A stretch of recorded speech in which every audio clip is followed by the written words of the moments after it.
We go from a show where my opinion stayed the same, or maybe even deteriorated a little bit, to a show where my opinion has done a complete 180 since the last overview. Mob Psycho is great. In fact, it's so great, I could make a series in which I dissected every single episode and told you everything that was good about it, so that you would all call me a Digibro ripoff instead of Snob's ripoff. However, suicide is not on the top of my priority list right now, so I think I'll stay away from that. I had a talk with Mr. Reckless Penguin, also known as Corey, about Mob Psycho, and we're both in heavy agreement with one opinion. A very, very heavy opinion. I believe this, and I think he does too, that Mob Psycho is the closest thing we'll get to FLCL.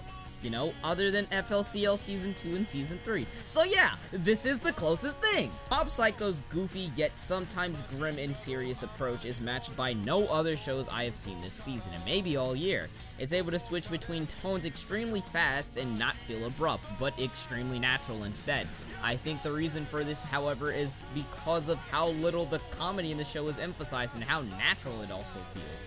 If you have trouble seeing what I mean, let's compare this to one's other work, which is still bad no matter how long ago it aired or how nice it looked.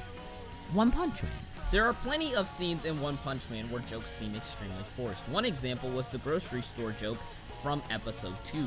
While to some people, excluding me, the joke itself may be funny, it's very out of left field, and without looking back earlier in the episode, the joke just seems kind of random. The biggest problem with this joke to people who did not laugh at it, I guarantee you, is that the joke just seems forced. The end of the fight is essentially built up to one joke, and when the payoff comes, the joke is emphasized as much as it possibly can be by changing the art style and the facial expressions of everybody in the scene.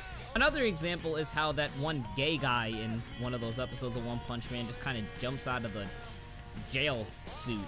And that was just really random. It just kind of felt out of nowhere. An even better example for what I'm trying to talk about is Shigatsu wa Kimi no Uso, and how hard it tries to make the audience laugh when it goes into chibi mode, and as a result, jokes just don't feel funny, and they don't feel natural.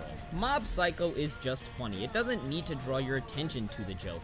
For the entire first 5 minutes of episode 5, I could not stop laughing at the show because every time Mob's face was on screen, it was off model, and it looked really funny. The show never really focuses on this or draws attention to this, and as a result, it just fit with what was going on. If you found that part funny, good. If you didn't, who cares? The show made the joke as subtle as it possibly could, and people who didn't see that joke as funny won't be distracted because of how subtle it is. I've always thought comedy is a natural thing. You don't become funny, you just are funny.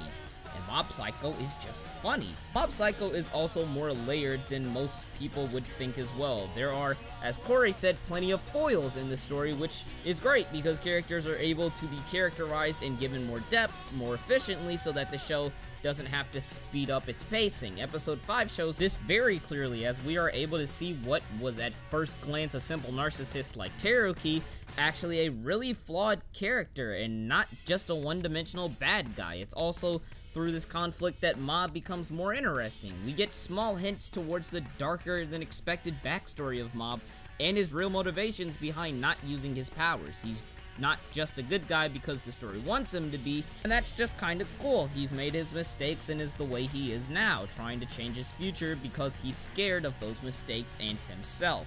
Mob Psycho is a fairly layered and fun show. Also, it looks really good, and I don't even understand how they drew that rock-hopping scene in episode 5, but whatever.